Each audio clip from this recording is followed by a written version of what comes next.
Bonjour, distingués abonnés de notre page de formation. Si nous faisons cette énième vidéo, c'est encore pour finir le module sur gestion commerciale, notamment comment paramétrer les remises à rabais et ristournes, et encore plus comment paramétrer des prix spécifiques à certains clients. Donc, pour ceux qui n'ont pas vu les vidéos précédentes, nous allons très rapidement faire le tour du logiciel. Nous avons travaillé ici, nous sommes dans le fichier ABCSA, et ABCSA c'est une structure commerciale qui est dans le commerce général, comme on a coutume de le dire dans notre contexte.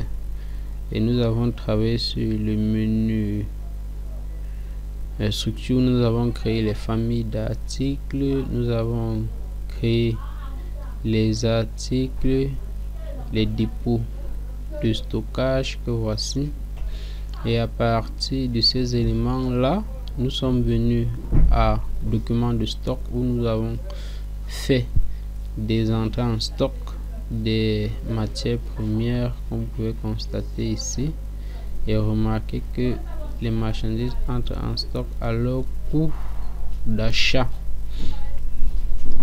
Très bien.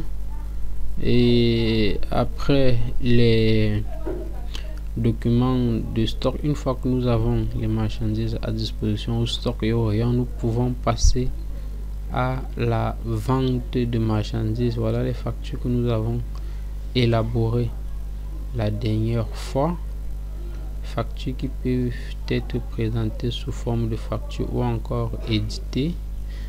Et plus généralement, on associe le fichier de caisse à gestion commerciale pour faciliter la vente et le remboursement des différents clients. Et on rappelle ici que les formats sur lesquels on imprime dans les supermarchés sont des imprimantes, sont tirés à partir des imprimantes matricielles. Donc ça n'a rien à voir avec ce format que vous avez aperçu.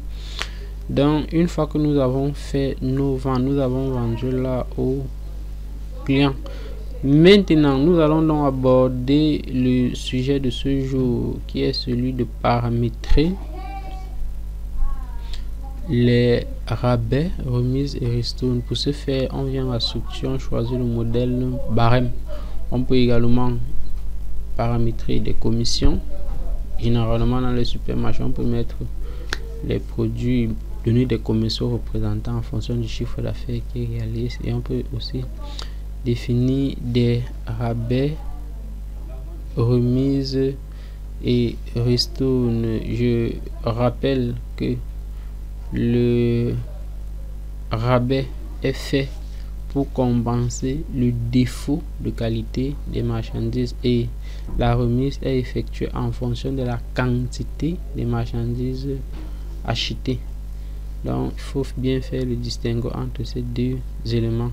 Donc pour le cas d'espèce, nous allons paramétrer remise sur vente client.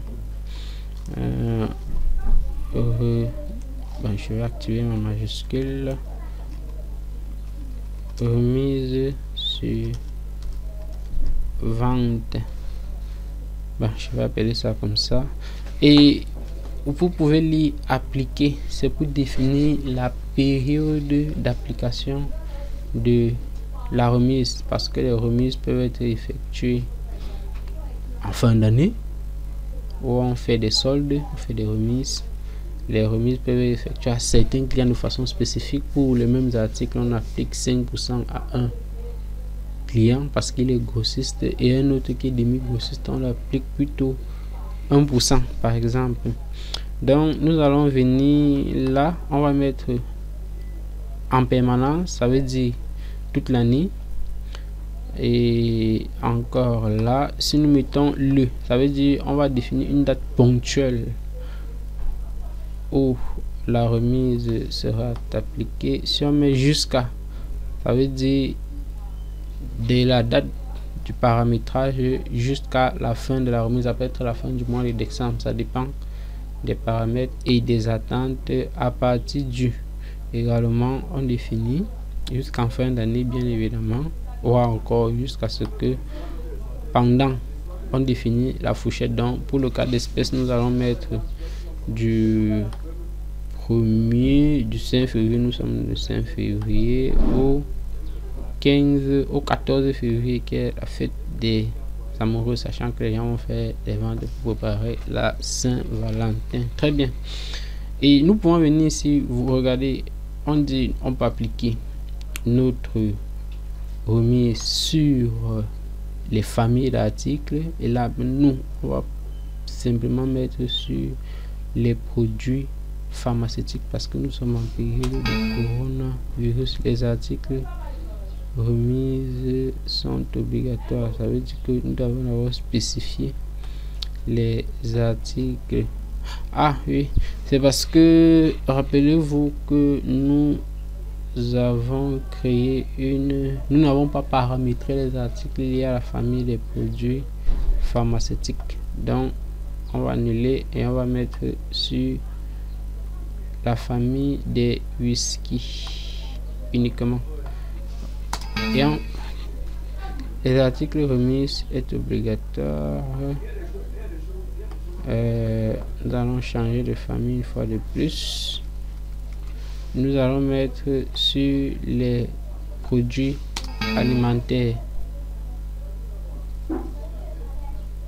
est obligatoire. Bon, article Baron de Madrid, l'article remis est obligatoire.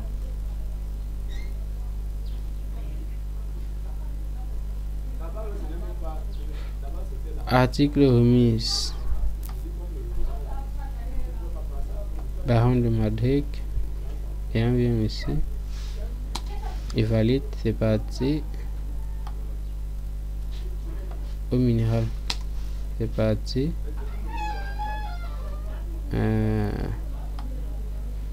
Au minéral supplément, c'est parti. Ben, famille d'articles, famille des whisky, c'est également parti. Donc nous allons appliquer notre remise sur la famille des whisky et exceptionnellement sur le Baron de Madrid en boîte au supplément 1 litre et l'eau Tanguy 0,5 litres. Ok, nous avons paramétré et les familles d'articles et les articles, et juste à côté on va dire catégorie. Ici il peut s'agir des grossistes, des demi-grossistes ou des détaillants. Nous n'avons pas paramétré nos familles d'articles, et une fois que lorsque vous travaillez qu'un élément n'est pas paramétré, vous pouvez aller très rapidement le faire. Option, vous allez voir catégorie comptable, vente. On va mettre vente etc.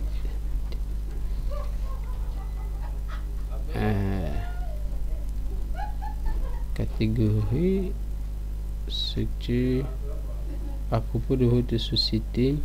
Option catégorie tarifaire. Ici il s'agit vraiment des tarifs. On va mettre grossiste. On a les grossistes, on a les détaillants, on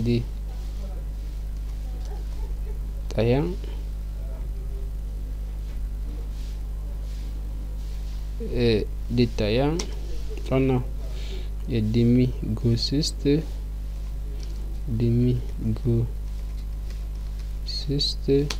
et enfin on a l'achalandage ou encore le client divers achalandage.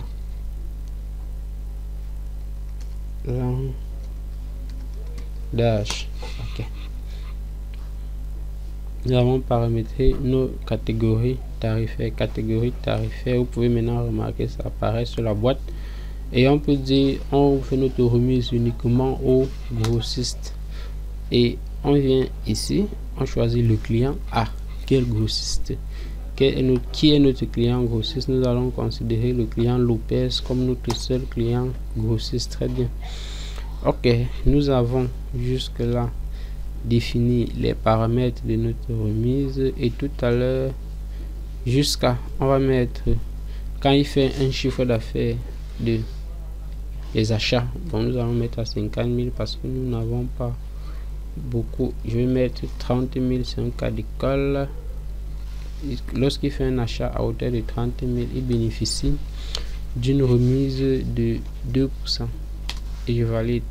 S'il fait 50 000, il bénéficie d'une remise de 3%, et s'il fait une remise de 100 000 et plus, à partir de 100 000, il bénéficie d'une remise de 4% sur son chiffre d'affaires. Ok, voilà un peu notre les remises suivantes grossistes. Je vais donc préciser vente grossiste et valider. Tout à l'heure, lorsque nous allons vendre au client Lopez, vous allez voir que ces fourchettes de remises sont appliquées de façon automatique. Bon, nous pouvons faire autant de